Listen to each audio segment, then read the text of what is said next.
मार गोर भाई याडी भेण सेन जय सेवालाल जय सेवालाल। महाराष्ट्र के गवर्नर सीपी राधाकृष्णन जी, यहां के लोकप्रिय मुख्यमंत्री एकनाथ शिंदे जी,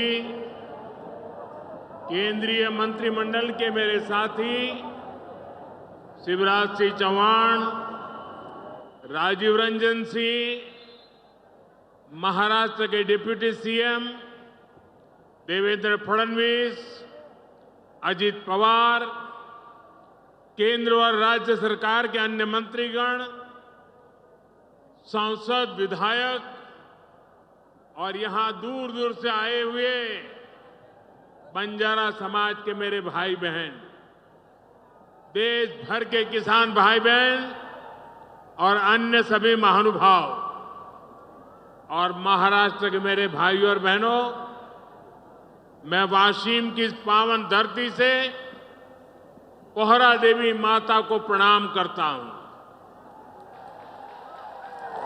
आज नवरात्र में मुझे माता जगदम्बा के मंदिर में उनका आशीर्वाद प्राप्त करने का सौभाग्य मिला है। मैंने संत सेवालाल महाराज और संत रामराव महाराज जी की समाधि पर जाकर उनका आशीर्वाद भी लिया है।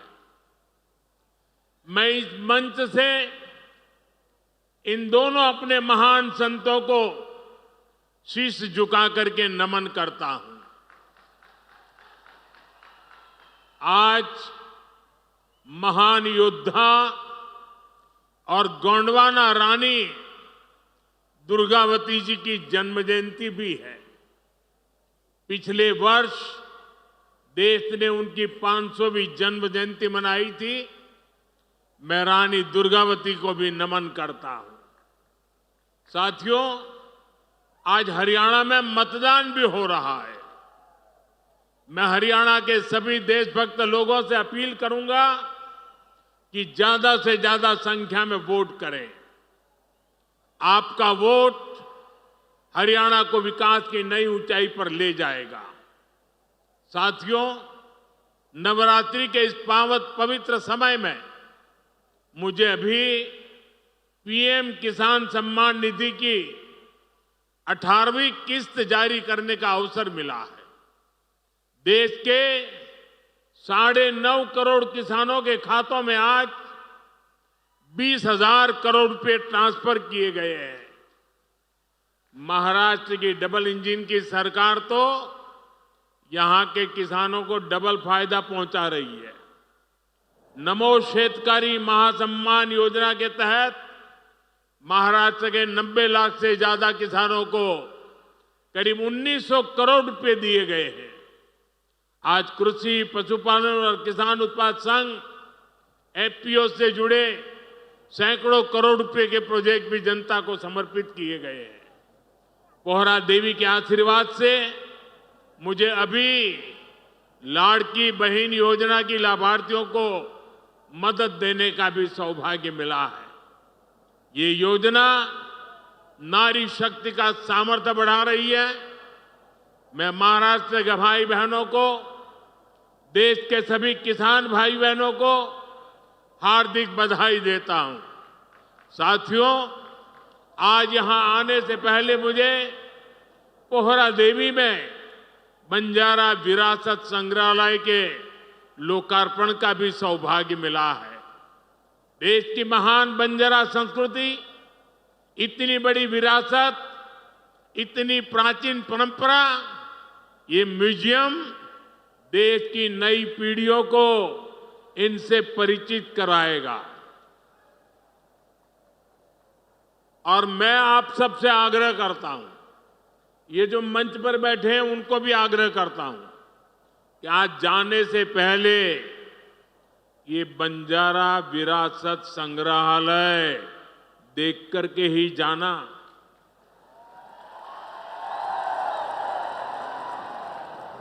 मैं देवेंद्र जी को बधाई देता हूं। इन्होंने पहली सरकार के समय जो संकल्पना की और इसने उत्तम तरीके से आज मैंने इसको बना हुआ देखा, मन को बहुत ही संतोष हुआ, आनंद हुआ। और मैं तो आपसे आग्रह करूंगा, आप तो देखें, आपके पूरे परिवार को बाद में समय निकाल करके इसे देखने के लिए जरूर भेजें। मैं अभी पोहरादेवी में बंजारा समुदाय के भी कुछ महानुभावों से मिलकर के आया। इस म्यूजियम के जरिए उनकी विरासत को जो पहचान मिली है, उसका संतोष और गर्व का भाव उनके चेहरों पर था। मैं आप सभी को बंजारा विरासत म्यूजियम की बधाई देता हूं। साथियों, जिसको किसी ने नहीं पूछा, उसको मोदी पूजता है। हमारे बंजारा समाज ने भारत के सामाजिक जीवन में, भारत की निर्माण यात्रा में बहुत बड़ी भूमिका निभाई है। कला, संस्कृति, आध्यात्म, राष्ट्र रक्षा, व्यापार, हर क्षेत्र में इस समाज के महापुरुषों ने, महान विभूतियों ने देश के लिए क्या कुछ नहीं किया। राजा लखी शाह बंजारा, उन्होंने विदेशी शासकों के कितने अत्याचार सहे, उन्होंने समाज की सेवा में अपना जीवन समर्पित कर दिया। संत सेवालाल महाराज, स्वामी हाथीराम जी, संत ईश्वर सिंह बापू जी, संत डॉक्टर रामराव बापू महाराज, संत लक्ष्मण चैतन्य बापू जी, हमारे बंजारा समाज ने ऐसे कितने ही संत दिए जिन्होंने भारत की आध्यात्मिक चेतना को असीम ऊर्जा दी। पीढ़ी दर पीढ़ी, सैकड़ों हजारों वर्ष से समुदाय भारत की संस्कृति और परंपराओं को सहेजता और संवारता आया है। आजादी की लड़ाई के समय अंग्रेज सरकार ने इस पूरे समुदाय को ही अपराधी घोषित कर दिया था। लेकिन भाइयों बहनों, आजादी के बाद ये देश की जिम्मेदारी थी कि बंजारा समाज की चिंता करे, उन्हें सही सम्मान दे। और उस समय कांग्रेस की सरकारों ने क्या किया? कांग्रेस की नीतियों ने इस समाज को मुख्य धारा से काट कर रखा। आजादी के बाद कांग्रेस पार्टी पर जिस परिवार ने कब्जा किया, उसकी सोच शुरू से ही विदेशी रही है। अंग्रेजी हुकूमत की तरह ही ये कांग्रेसी परिवार भी दलित, पिछड़ा, आदिवासियों को अपने बराबर नहीं मानते। इन्हें लगता है भारत पर एक परिवार की ही हुकूमत रहनी चाहिए, क्योंकि अंग्रेज उन्हें ये हक देकर गए थे। इसलिए उन लोगों ने बंजारा समाज के प्रति हमेशा अपमानजनक रवैया बनाए रखा। साथियों, एनडीए की केंद्र सरकार ने ही गुमंतु, अर्धगुमंतु समुदाय के लिए कल्याण बोर्ड का गठन भी किया है। इस समाज के सांस्कृतिक पहचान को सही सम्मान मिले, इस दिशा में भी बीजेपी सरकार और एनडीए सरकारें लगातार काम कर रही है। विकास की गति तेज करने के लिए यहां राज्य सरकार ने संत सेवालाल महाराज बंजारा तांडा समृद्धि अभियान भी चलाया है। साथियों, हमारे इन प्रयासों के बीच आपको ये भी याद रखना है कि कांग्रेस और महाआघाड़ी का आपके प्रति क्या रवैया रहा है। जब फडणवीस जी मुख्यमंत्री थे, तब पहरा देवी तीर्थ क्षेत्र के विकास की योजना बनी थी, लेकिन बीच में महाआघाड़ी की सरकार आई और उन्होंने इस काम पर ब्रेक लगा दिया। पोहरा देवी तीर्थ क्षेत्र का विकास तब आगे बढ़ा जब महायुति शिंदे जी के नेतृत्व में फिर से यहां सरकार बनी। आज इस योजना पर 700 करोड़ रुपए खर्च किए जा रहे हैं। इस तीर्थ स्थल के विकास से भक्तों को आसानी होगी और आसपास के क्षेत्रों में विकास भी तेज होगा। भाइयों और बहनों, बीजेपी अपनी नीतियों से वंचित समाज को आगे बढ़ाना चाहती है, जबकि कांग्रेस सिर्फ लूटना जानती है। कांग्रेस गरीब को गरीब बनाकर रखना चाहती है। कमजोर और गरीब भारत कांग्रेस को, उसकी राजनीति को बहुत सूट करता है। इसलिए आप सभी को कांग्रेस से बहुत सावधान रहना है। आज कांग्रेस को पूरी तरह से अर्बन नक्सल का गिरोह चला रहा है। कांग्रेस को लगता है कि अगर सब एक हो गए तो देश को बांटने का उनका एजेंडा फेल हो जाएगा। इसलिए हमें आपस में लड़वाना चाहते हैं। पूरा देश देख रहा है कांग्रेस के खतरनाक एजेंडों को, विकास सपोर्ट, किसका सपोर्ट मिल रहा है? जो लोग भारत को आगे बढ़ने से रोकना चाहते हैं वो इन दिनों कांग्रेस के सबसे करीबी दोस्त हैं। इसलिए समय एक होने का है। हमारी एकता ही देश को बचाएगी। भाइयों और बहनों, मैं महाराष्ट्र के लोगों को कांग्रेस की एक और करतूत बताना चाहता हूं। आपने खबरों में देखा होगा, अभी दिल्ली में हजारों करोड़ रुपए का ड्रग्स पकड़ा गया। और देखिए दुख की बात, इस ड्रग्स रैकेट का मुख्य सरगना कौन निकला? कांग्रेस का एक नेता उसका मुख्य सरगना निकला। कांग्रेस युवाओं को नशे की लत में धकेलकर उस पैसे से चुनाव लड़ना और जीतना चाहती है।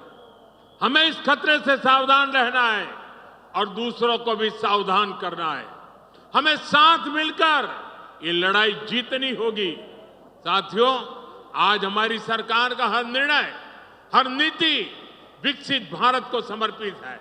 और विकसित भारत का बहुत बड़ा आधार हमारे किसान हैं। किसानों को सशक्त बनाने की दिशा में आज कई बड़े कदम उठाए गए हैं।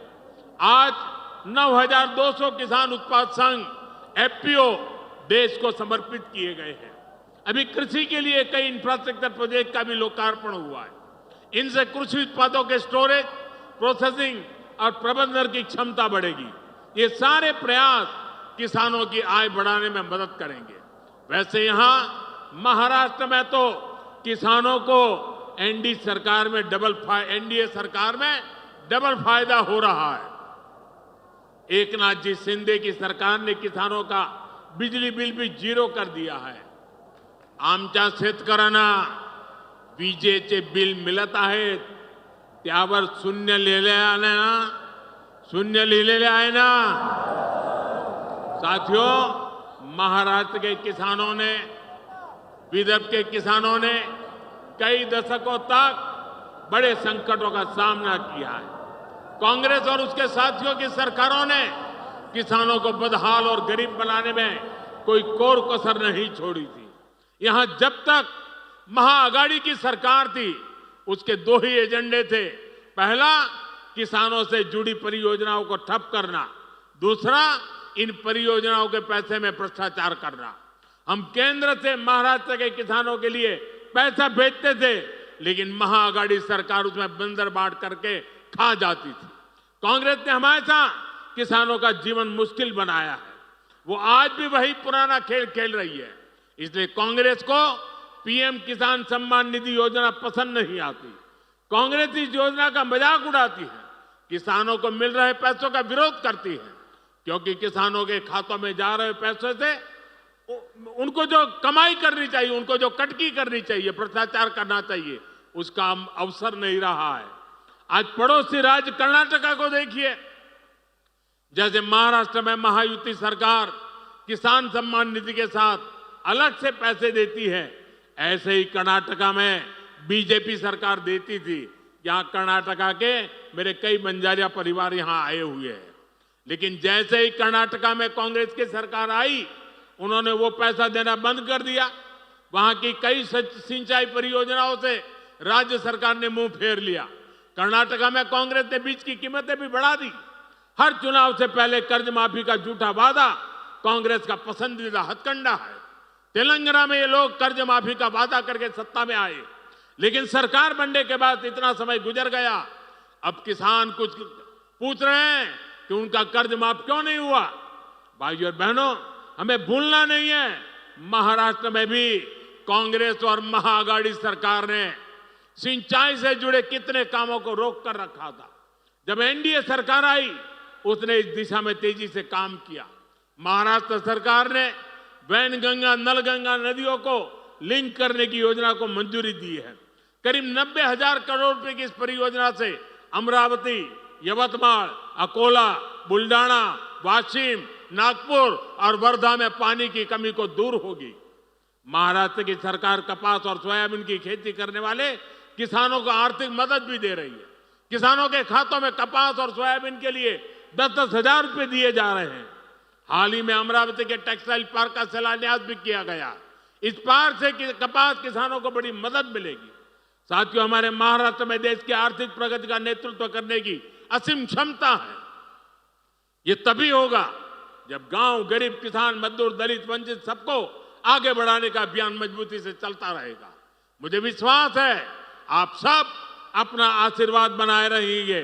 हम सब साथ मिलकर विकसित महाराष्ट्र, विकसित भारत के सपने को पूरा करेंगे। इसी कामना के साथ मैं एक बार फिर हमारे किसान साथियों और मेरे बंजारा समाज के सब भाई बहनों को बहुत बहुत बधाई देता हूं। मेरे साथ बोलिए भारत माता की, भारत माता की, भारत माता की। बहुत बहुत धन्यवाद।